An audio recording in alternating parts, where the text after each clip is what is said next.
তোমার বাপকে আমি আব্দুর রাজ্জাক বিন ইউসুফ এই হুয়াকুয়ার মাঠে যদি আমি কুকুর সিরিয়ালের চেয়ে খারাপ প্রমাণ করতে না পারি, বেটা আমি জিন্দেগিতে আর কোনোদিন বক্তব্য দেব না। আমি 32 বছর থেকে বক্তব্য দিচ্ছি, 32 বছর থেকে। 90 সাল থেকে এখন পর্যন্ত আমি কোনোদিন অপ্রয়োজনীয় বাক্য বলিনি। 90 সাল থেকে এখন পর্যন্ত আমি কোনোদিন কেসা কাহিনী বলিনি। 90 সাল থেকে এখন পর্যন্ত আমি কোনোদিন কোনো মাযহাবের বিরুদ্ধে কথা বলিনি। 90 সাল থেকে এখন পর্যন্ত আমি কোনোদিন দেশ বিরোধী বক্তব্য দিইনি। 90 সাল থেকে এখন পর্যন্ত আমি কোনোদিন মানুষের কাছে পথ খরচ পাতেও যাইনি। 90 সাল থেকে এখন পর্যন্ত আমি কোনোদিন মানুষকে আমার পরিচয় দিইনি। মানুষ যখন আমাকে চাপ দিয়ে বলেছে যে বিজ্ঞাপন পোস্টারে নাম লিখবো, ছাপাবো, কি লিখবো, তখন আমি বলেছি আমার নাম আব্দুর রাজ্জাক আর আমার বাপের নাম ইউসুফ, বাপ বেটা মিলে আব্দুর রাজ্জাক বিন ইউসুফ। এর চেয়ে আমি বেশি কিছু বলিনি। যদি কোনোদিন কেউ বেশি কিছু প্রমাণ করতে পারে, সেদিন থেকে জাতির সামনে বক্তব্য দেবো না। বলেছে জাতির যদি রাস্তাঘাট করে দিতে না পারি, জাতির যদি স্কুল কলেজ করে দিতে না পারি, জাতিকে চূড়ান্ত সঠিক ধর্ম দিতে পারবো ইনশাআল্লাহ। ধর্মের ব্যাপারে জাতিকে ফাঁকি দিতে রাজি নই। তোমার বাপকে যদি আমি কুকুর সিরিয়ালের চেয়ে খারাপ প্রমাণ করতে না পারি, আমি জিন্দেগিতে আর কোনোদিন বক্তব্য দেবো না। পরীক্ষা করে খেতে পারো না বেটা, আগামীকাল সন্ধ্যা হতে হতে যৌতুক ফেরত দিতে হবে। খাট খাটলা, চৌকি বাক্স, টাকা পয়সা, মোটর সাইকেল, কাপড় চোপড় সব ফেরত দিতে হবে 24 ঘন্টার মধ্যে। কেন যৌতুক নেবে? কাজ করে খেতে পারো না, কাজ করে খাওয়া। মানুষের বাড়িতে কাজ করো, বুকে বল থাকবে, মনটা শান্তিতে থাকবে, তৃপ্তি পাবা, নিজে উপার্জন করে খাই। শ্বশুরকে একটা লুঙ্গি কিনে দিবা। এই যে আপনি মেয়ে মানুষকে আমার হাতে তুলে দিয়েছেন কত কষ্ট করে, আপনার জন্য আমি একটা লুঙ্গি নিয়ে এসেছি। আপনি গরিব মানুষ, আপনাকে আমি ভালোবাসি, আপনি আমার শ্বশুর, আপনাকে সম্মান করি, এই যে একটা লুঙ্গি দেন, উপহার দিবা শ্বশুরকে। টাকা নিবা কেন? টাকা নিবা কেন?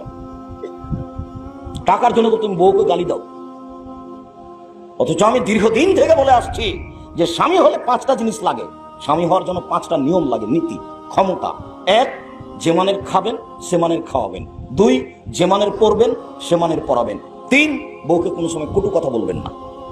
বলবেন না তোমার ঠোঁট মোটা, বলবেন না তোমার রং কালো, বলবেন না তোমাকে দেখতে ভালো লাগে না, এরকম কথা বলবেন না। একবার ঠোঁট মোটা বললে 10 বছর আপনাকে ভালোবাসবে না। ও তো প্রশংসা প্রিয়, খালি বলেন তুমি খুব ভালো, তোমার মতো আমি কোনো মেয়ে দেখি না, তুমি আমার কাছে খুবই ভালো, সারা রাত পাঁটি বেঁধে দেবে আপনার। প্রশংসা প্রিয় মানুষ, তার সাথে আপনি খারাপ আচরণ করেন, যৌতুকের কারণে আপনি তাকে মারেন, গালি দেন। সম্মানিত দিনী ভাই বোন, 4, মুখের উপরে মারবেন না। 5, নিজের বাড়ি ছাড়া অন্য কোনো বাড়ি যেতে দিবেন না। ফুফুর বাড়ি যেতে পারে না, খালার বাড়ি যেতে পারে না, বোনের বাড়ি যেতে পারে না, মায়ের বাড়ি যেতে পারে না, জরুরি প্রয়োজন ছাড়া বাড়ি ত্যাগ করতে পারে না। বাজার তো বহু দূরের কথা, বাজার তো যায় ওই লোকের স্ত্রী যে হলো কাপুরুষ, যে হলো ঘৃণিত পুরুষ। তিতা লাগে তোমার বাপকে, তিতা লাগে এখানে বসে আছে তোমার বাপ। বিবাহ করলেই স্বামী হওয়া যায় না, ক্ষমতার নাম স্বামী।